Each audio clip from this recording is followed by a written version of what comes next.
भूसंपादनाचा योग्य मोबदला न मिळाल्याने जळगावमधील शेतकरी चांगलेच आक्रमक झालेले आहेत। जळगावच्या मुक्ताईनगर तालुक्यातील शेतकऱ्यांचं आंदोलन पाहायला मिळतंय। पूर्णा नदीमध्ये जलसमाधी घेण्याचा शेतकऱ्यांचा प्रयत्न या वेळेला पाहायला मिळाला। जलसमाधी आंदोलन करणाऱ्या शेतकऱ्यांची पोलिसांकडून धरपकड देखील करण्यात आलेली आहे।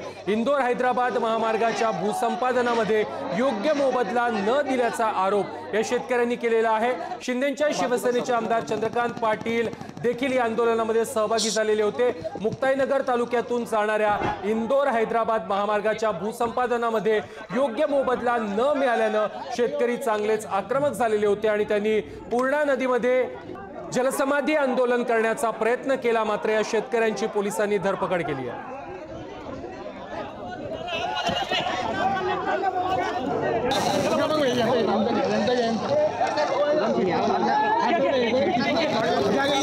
की बळीराजा हा देशाचा केंद्रस्थान आहे, मग बळीराजाच्या दृष्टीने जर असा निर्णय होत असेल तर मला असं वाटतं की खऱ्या अर्थात दुर्दैवी आहे।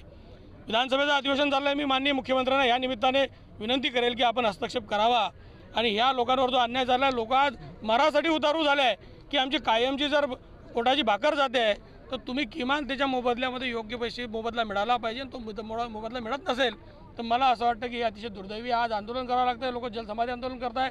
इथे पाहिलं तर पाणी 50 फूट खोल आहे। अशामध्ये पोलीस प्रशासनाने आमच्याला कुठेतरी वाद होतो आहे। आमच्या काही कोणाची वाद करण्याची इच्छा नाही आहे, पण शेवटी आम्हाला कुठेतरी योग्य मोबदला मिळाला पाहिजे, त्याच्यामुळे आम्ही इथे बसलो आहे।